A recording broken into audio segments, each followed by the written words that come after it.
Hi, my name is Fionn Downhill, and we're here at Search Engine Strategies Chicago.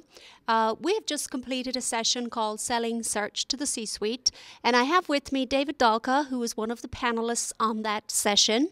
And David, I've got a couple of questions. In the current economy, there's a lot of fear with particularly the CMO. I mean, there's all sorts of people quote the average tenure of a CMO is 24 months, 18 months, and particularly in the current economy where there's a lot of fear for jobs. How do you get through that fear when you're dealing with the CMO to get them to do something new and take what they actually see as a risk?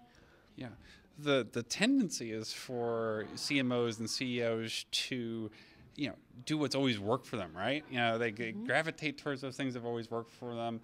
It's exactly the wrong thing to be doing because content and communication is changing constantly in our society, and you have to realign your business to that reality to improve revenue, improve cash flow, improve profit margins. So they need to learn from new advisors who can help them with senior level strategy that impacts both traditional business strategy, the finances, and their marketing. Thank you, David. Can you give me just 3 quick tips on the most impactful things you can do when you're trying to get to the C-suite to take a little bit more of that mind share for them to start thinking about search? Sure.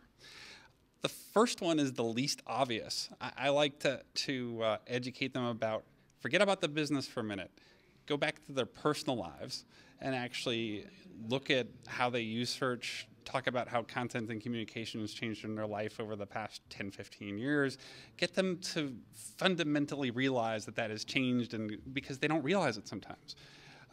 Once you've done that, talk about the ROI impacts of search are superior to traditional media, and they can change the dynamics, both in terms of the relevancy of customers that can drive useful sales, but also on the other sides of it there.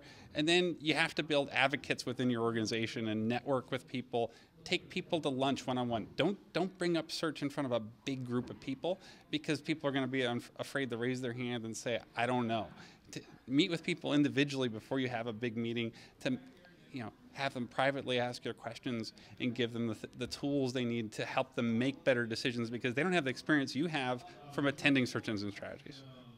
Thank you, David. And one last question. As far as education goes, it's still a mystery to me why, after how long search has been around, and particularly digital media, which is the world we live in today, how few of our colleges and universities offer actual digital media as part of their MBA and marketing programs. We're all out here talking about search. We all love search. We're ambassadors for our industry. But how do we get to those colleges? Any thoughts on what you think might be effective? I think you need to take a step back, and the education's an important part of it, but they also don't have good role models. What would you build an educational program off of? Because they lack role models and case studies of great success stories. How has business been redesigned? What we just talked about in the session, we talked about how organizations need to be radically redesigned. You need to change the job spec of the CMO so that it includes search.